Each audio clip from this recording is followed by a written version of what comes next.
Hello दोस्तों, welcome back to my YouTube channel Niharika math study में आपका स्वागत है। आज मैं आपके बीच जो आपके बीच टॉपिक है क्लास 10th की जो एनसीईआरटी की न्यू बुक है, उसके आधार पर जो मैथ का टॉपिक है, मैं आज वो टॉपिक आपके बीच डिस्कस करूंगा। तो वीडियो के अंत तक जरूर बने रहें, आपको ध्यान से समझना है। तो अध्याय 2 अध्याय 3 के अंतर्गत प्रश्न नंबर 3.2 का प्रश्न नंबर 3 जो बेहद महत्वपूर्ण जो सवाल है, बहुत महत्वपूर्ण है। ये लगभग हमारे जो एमपी बोर्ड में आता ही आता है। तो आप कुल मिलाकर इसकी तैयारी अच्छे से जरूर कर लें। ये सवाल बहुत ही महत्वपूर्ण होने वाला है। तो चलिए वीडियो की शुरुआत करते हैं। आपको ध्यान से समझते चलना है, वन बाय वन स्टेप, हर एक स्टेप आपके लिए महत्वपूर्ण है।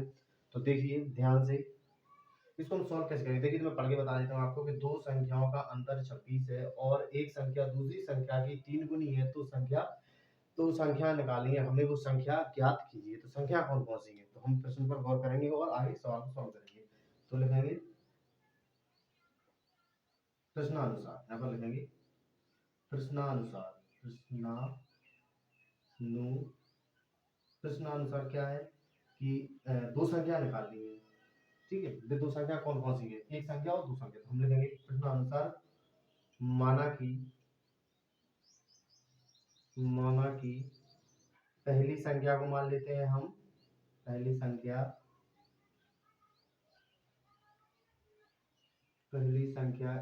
x है। दूसरी संख्या कौन सी है,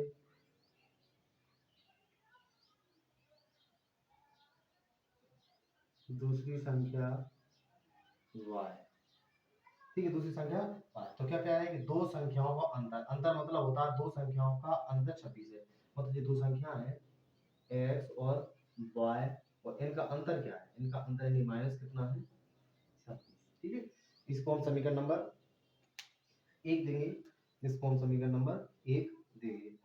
इसके बाद और देखिए आगे, यहाँ तक खत्म हो गया। और एक संख्या दूसरी संख्या की 3 गुनी है। एक संख्या कौन सी, हम वही मानिए पहली संख्या x हो गई और ये आपस में बराबर करते हैं। और दूसरी संख्या की 3 गुनी है, जो दूसरी संख्या है y, उसकी 3 गुनी है, मतलब 3 में गुणा कर देंगे और इसी को दे देंगे हम समीकरण नंबर 2। ठीक है, ठीक है, अब ध्यान से देखते चल रहा है, वन बाय वन स्टेप समझते चल रहा है। इसमें समीकरण 2 देते हैं। अभी तो सॉल्व कराई क्योंकि ना x का मान निकला है, इसको हम प्रतिस्थापन विधि से हल करेंगे। तो देखिए पिछले सवाल हम क्या करते थे, इस प्रकार का सवाल बना देते और सवाल हम समीकरण नंबर जो 3 होता था, 3 बनाकर x का मान निकाल के समीकरण 2 में पुट करते थे एक में। देखिए यहाँ पर कुछ कहानी अलग ही है। मतलब x का मान इसमें सवाल से हमने निकाला है, तो x का मान हमें पहले दे रखा है, तो x का मान डायरेक्ट उठाकर समीकरण 1 में रख देते तो हमें y का मान मिल जाएगा। y का मान समीकरण 1 में या 2 में कुछ भी रखेंगे तो हमारा आंसर आ जाएगा। तो देखिए हम लिखेंगे, क्या लिखेंगे, यहाँ पर लिखेंगे कि x का मान समीकरण 1 में रखने पर, चलिए तो 1 में रख देते हैं। ये क्या है, x minus Y equal to 2 6। x क्या है, 3y। तो मैं आपको यहाँ पर समझा देता हूँ, आपको हो सकता है यहाँ पर समझ दिखाई दे देगा। एक स्टेप और आ जाएगा कि आपको आ जाएगा। तो x की जगह रखेंगे हम 3y, यहाँ पर आ जाएगा क्या हमारा 3y minus Y equal to 2 6। देखिए 3y में से एक बार जाएगा तो हमारे पास कितना बचेगा, 2y इक्वल टू 26। ठीक है, 3 में से 2 जाएगा तो 26 आ जाएगा। 2 का भाग लगेगा 12 26 में, कोई भाग में जाएगा तो 12 13 दूनी 26। तो y का मान हमारे पास कितना आ जाएगा, 13। ठीक है, यहाँ पर लिखेंगे y का मान, आपकी इच्छा 1 में रखो, 2 में रखो अथवा 3 में रखो। तो y का मान मैं 3 में रख देता हूँ। y का मान समीकरण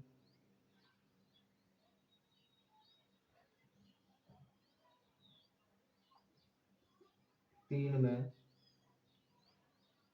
रखने पर, तो चलिए 3 में रख देते हैं।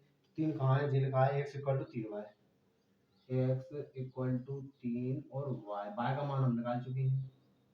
तो y का मान कितना है, 13। 3 और यहाँ कितना आ जाएगा 13। इस प्रकार 3 का 13 में गुणा करेंगे तो x का मान हमारे पास क्या निकल कर आ जाएगा, 13 दूनी 26 और 13 × 3 = 39। ठीक है, तो आई होप मैंने जो आपको इतना समझाया है आपको समझ में आ गया होगा। जी मैंने मान आपके सामने निकाल दिए हैं, ठीक है। लिखेंगे अतः अतः पहली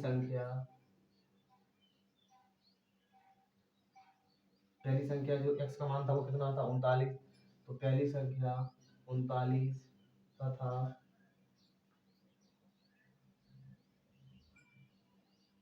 दूसरी संख्या कितनी है 13। दूसरी संख्या 13 है। यही हमारा राइट आंसर हो जाएगा। आई होप आपको मैंने जो समझाया आपको समझ में आया होगा प्रत्येक स्टेप, क्योंकि मैंने इसको बहुत ही बारीकी से समझाया है। आपको एक एक स्टेप किसी प्रकार का स्टेप आपको स्किप नहीं करना चाहिए था इसमें। तो जितना मैंने समझाया अगर आपको इतना समझ में आ गया हो, क्योंकि पिछले जो वीडियो था पिछला जो मैंने सवाल समझाया था उसी के आधार पर ये सवाल को मैंने समझाया है। तो आई होप आपको प्रत्येक सवाल समझ में अच्छे से आ गया होगा एक एक स्टेप। तो चलिए अगर एक एक स्टेप अगर आपको अच्छे से समझ में आया है तो चैनल को सब्सक्राइब कर सकते हो, लाइक कर सकते हो, कमेंट कर सकते हो और अपने दोस्तों के साथ शेयर भी कर सकते हो, ताकि आपका दोस्त घर बैठे ऑनलाइन स्टडी का आनंद ले सके और जो घर बैठे ऑनलाइन स्टडी कर सकते। तो चलिए मिलते हैं नेक्स्ट वीडियो में। और अगर आपको इसकी जो अध्याय 2 और अध्याय 1 की जो लेक्चर्स हैं अगर उसको आपको देखना है तो आप सीधे प्ले लिस्ट में जाइए। आपको प्ले लिस्ट में सारे वीडियो प्रोवाइड करवा दिए गए हैं, तो आप वहाँ से इसको अटेंड कर सकते हो। तो चलिए मिलते हैं नेक्स्ट वीडियो में। और इसको आपको जो रफ वो होती है ना फेयर, उसको फेयर में इसको नोट करके रखें प्रत्येक सवाल को। तो इससे आपको क्या बार-बार इस लेक्चर को देखना नहीं पड़ेगा। तो वो आप लिख सकते हैं, तो इसको आप करिए विधिवत और अच्छे से लिख लेना। चलिए मिलते हैं नेक्स्ट वीडियो, तब तक के लिए खुश रहिए, मस्त रहिए, मेहनत करते रहिए। धन्यवाद।